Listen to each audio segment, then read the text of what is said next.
자, 추석 이후에 국정감사가 시작되죠. 자, 이제 각 상임위에서는 감사를 앞두고 증인 채택 논의가 이루어지고 있습니다. 자, 그런데 어제 국회 운영위에서 대통령실 김현지 총무비서관의 증인 채택을 놓고 난데없는 존엄 논란이 벌어졌습니다. 이 증인 명단에 대통령 비서실에 보면 지금 총무비서관이 빠져 있습니다.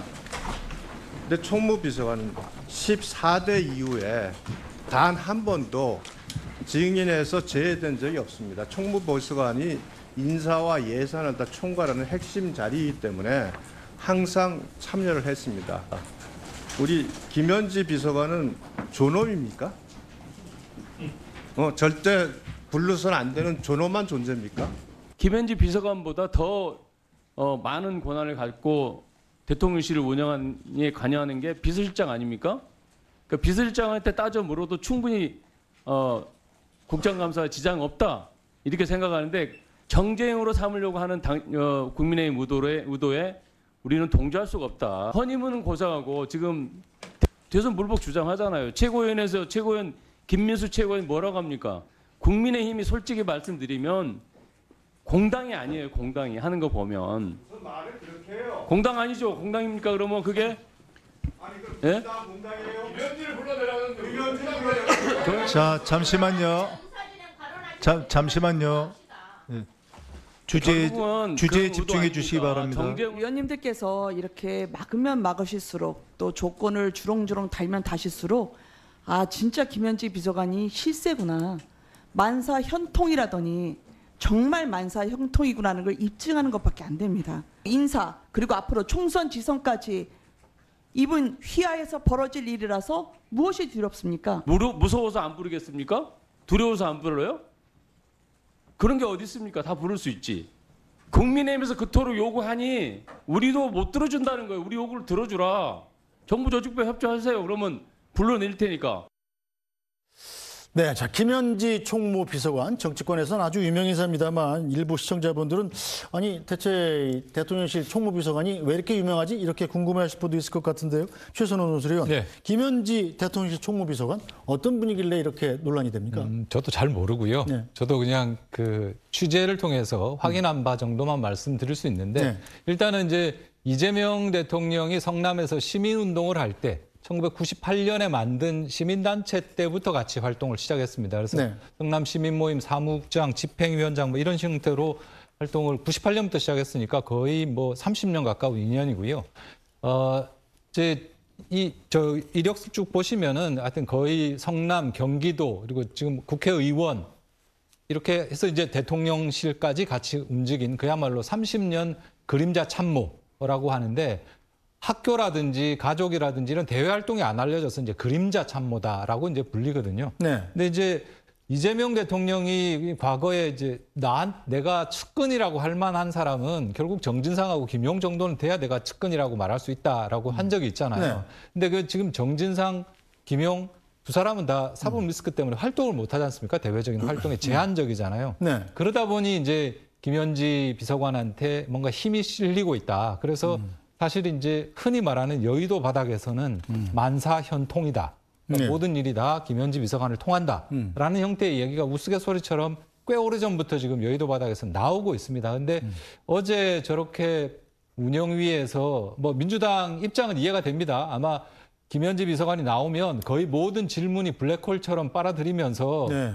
이렇게 김현지 비서관을 공격하면서 어떤 이렇게 정쟁의 대상이 되지 않겠느냐. 이것 때문에 아마 결사적으로 막은 것 같은데 네. 막아서 얻은 이득과 안 나감으로 해서 만사현통이라는 이른바 그런 의혹이랄까요? 이런 공격이 거세지는 것 사이에 득실을 민주당도 한번 잘 따져봐야 되지 않을까 이런 생각이 듭니다. 네, 자, 김유준 전 의원님, 일단 국민의힘의 주장은 대통령실에 대한 국정감사에서 지금 총무비서관이 안 나온 적이 없다는 것 아니에요?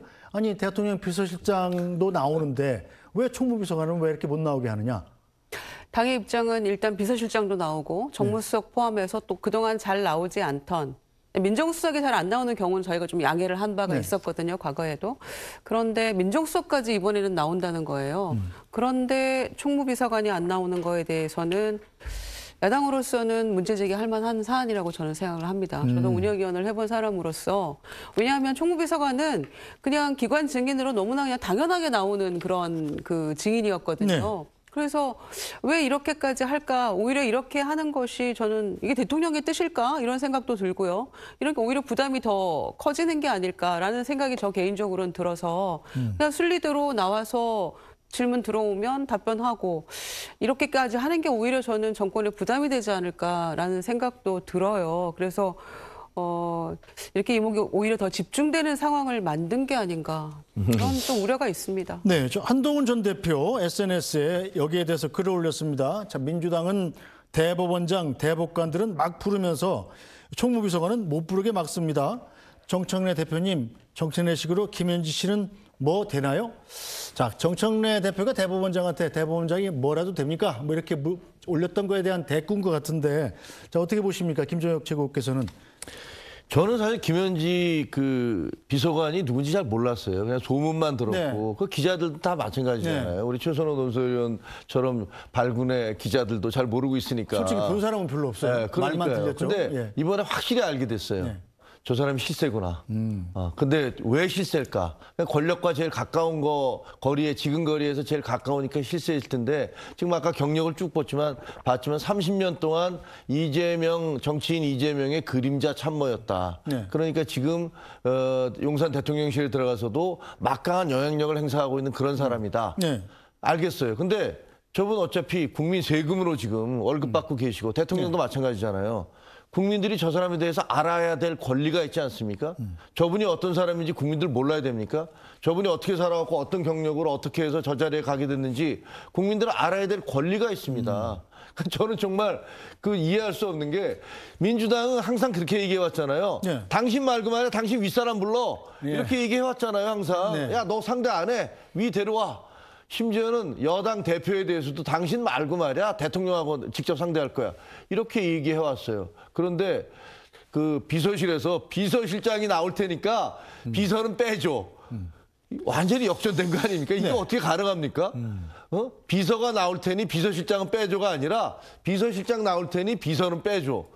이렇게 얘기하는 거 보면 지금 비서실의 실세가 실질적으로 의사결정권자가 혹시 강훈식 비서실장이 아니고 김현지 비서관이야? 라는 의구심이 들게 되고 그다음에 그 이전에도 뭐 그런 얘기도 있었잖아요. 강선우 전 의원이 사퇴하기 전에 저 김현지 씨하고 통화를 했다. 의원이, 국회의원이 네. 1급 그 비서관한테 해서 비서실장도 아니고 여론이 안 좋으니까 여가부 장관 후보자에서 그냥 자진 사퇴해 주세요라고 전화를 김현지 비서관이 했다. 그러니까요. 이런 도대체 루머가 보도가 있었는데 부인했죠. 대통령실에서는. 부인했습니다. 저는 뭐가 진짜 그 진실인지는 잘 모르겠습니다만 지금 돌아가는 걸 보면 그때 보도가 맞았을 수도 있겠다. 저분이 진짜 실세구나. 근데 그러면 실세인 거 좋습니다. 네. 근데 본인에 대해서 공개하세요. 그래야지 국민들이 알 수 있지 않습니까? 저분이 어떤 분인지 국민들은 알아야 될 권리가 있습니다. 자, 최선호 논설위원. 네. 조금 전에 있던 그 네. 보도 논란 있지 않습니까? 네. 강선호 여가부 장관 후보자 계속 결정적으로 총무비서관한테 전화를 받고 장관 후보자가 낙마를 결정했다는 건 약간 좀 사리에 안 맞는 말이지 저기 않습니까? 한겨레 보도입니다. 예, 예. 한겨레가 그 당시에 이제 낙마 통보를 이제 김현지 비서관이 강선우 당시 후보자에게 했다라는 거였는데, 근데 대통령실은 이 부분에 대해서 사실이 다르다, 사실과 다르다라고 해명을 했고, 이제 강선우 비서관이 강훈식 비서실장하고 후보자가 통화를 한 상태에서 이게 통보를 했고, 그래서 수용하는 과정이었다라고 해명을 하고 있습니다. 근데 그 당시에 이제 만약에 그렇게 틀렸으면 오보였으면은 언론 중재하든지 뭐 해야 되는 거 아니냐. 지금 그 네. 언론 보도에 대해서 그렇게 엄밀하게 따지는 대통령실이 왜 그러냐. 이렇게 말이 굉장히 많았던 상황입니다. 근데 네. 저는 이제 이번에 김현지 비서관 얘기 나오면서 떠오르는 장면이 지난 7월 말인가요?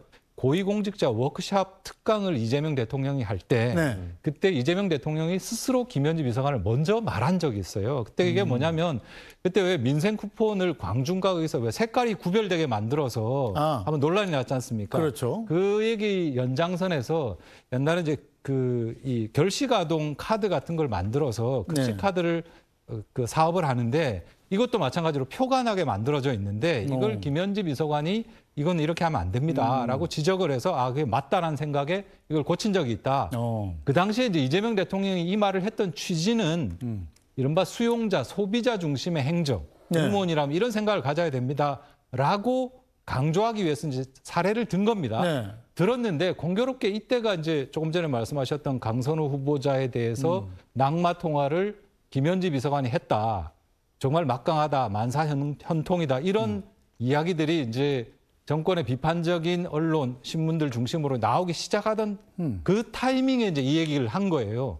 그래서 혹시 이재명 대통령이 이른바 만사 현통이나 김현지 비서관에 대한 공격에 대해서 선을 긋는 발언 아니냐 이런 해석까지 나왔었거든요. 네. 그래서 자 실제 뭔지 객관적인 사실이 뭔지는 좀 더 취재가 필요한 상황입니다만은 아까도 말씀드렸습니다만은 과연 이렇게 정치적인 공세, 정치적 공방의 대상이 될 수 있기 때문에 내보낼 수 없다라는 결정과 이 상황을 한번 정면으로 돌파하는 결정 어느 게 과연 대통령에게 득실상 도움이 되는지에 대해서는 한번 정확하게 판단할 필요가 있지 않은가 싶습니다. 네, 자 현직 1급 공무원인데 이분에 대해서 국민들이 잘 모른다. 국민들은 알 권리가 있다는 말에 저도 상당히 좀 무게가 가는데 자, 김현지 비서관이 실제로 그 정도의 막강한 영향력을 행사하는 사람이라고 보이십니까? 그래서 저도 이제 일면식이 없는 상황이라서 어떻게 말씀드려야 될지는 모르겠습니다만은 아까 얘기했던 한겨레 보도 관련해서는 이제 대통령실에서는 부인을 했는데 한겨레가 끝까지 그 기사를 내리지 않았습니다. 그러니까 오보가 아니라는 거죠. 네. 정확한 취재원을 통해서 확인했다라고 한겨레는 주장을 했기 때문에 저의 결론은 알다가도 모르겠다. 지금 이제 그런 생각이 듭니다. 그런데 왜 당에서 이렇게 불필요한 논란에 불을 지피는지 저는 그게 의문이에요.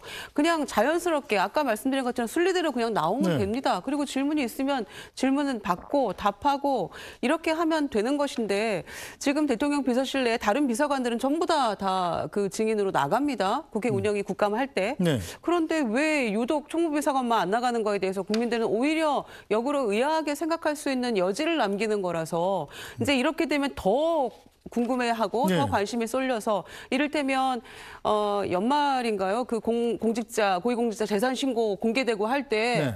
누구에게 먼저 관심이 가겠습니까? 이를테면 이런 것부터가 저는 패착이라고 생각해요. 그냥 순리대로 갈 수 있는 건 순리대로 풀고 원래 법대로 하던 대로 그냥 하면 되는 거라고 생각하는데 굳이 저는 아까 그 당에서 어느 의원이셨죠? 얘기하는 그것도 조금 앞뒤 안 맞는다고 저는 생각합니다. 그냥 저는 여태 해왔던 것은 그냥 하는 것이 오히려 국민 주권 시대에 맞는 거 아니에요? 수요자 중심에서 생각하지 공급자 중심에서 생각하지 말아라라는 게 대통령이 지금 취임 후 계속 강조해 오시고 있는 부분이잖아요. 네. 수요자는 국민 아닙니까? 네. 그런 점에서 저는 운영위 국감 증인 채택 문제를 가지고 이렇게 논란할 일인가? 그렇지 않아도 국회가 복잡해 죽겠는데 저는 그런 생각입니다. 네, 결국 김현지 총무비서관 증인 채택 여부 결론을 내리지 못한 상황인데 민주당 내부에서도 이 친명의 김영진 의원 같은 경우는 상식적으로 판단하면 김 비서관은 국감 증인으로 나오는 게 맞다 이런 목소리를 냈습니다. 저는 상식적으로 판단했으면 좋겠어요. 왜요?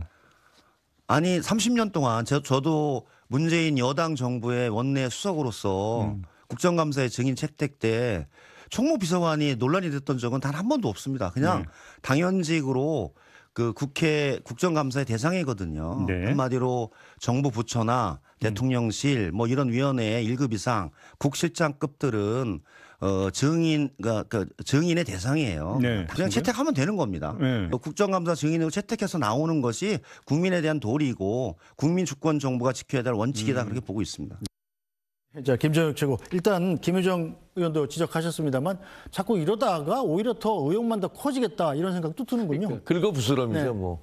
아니, 좀 그냥 나왔으면 아마 몇 번 공격이 가겠지만 그냥 넘어갔을 거예요. 근데 저렇게 결사 방어하면서 안 내보내겠다고 하니까 저 안 나오게 할 수 있겠습니까? 네. 저 끝까지 안 나오면 더 이상해질 거예요. 네. 나오면 그다음에 또 모든 언론의 관심이 저분한테 집중될 텐데 저희가 그 윤석열 정부 때 김건희 씨를 어떻게 해서든지 막으려고 그냥 온갖 수단을 다 썼지 않습니까? 네. 그러다가 결국은 폭망한 거예요. 그러니까 정상적으로 공개할 것은 공개하고 알릴 것은 알리고 해야 되는데 그 김현지 씨가 뭐라고 총무비서관 한 명을 놓고서 저렇게 그 운영위에서 간사가 나와서 저런 식으로까지 방어를 해야 되는지 진짜 이해가 되지 않습니다. 네.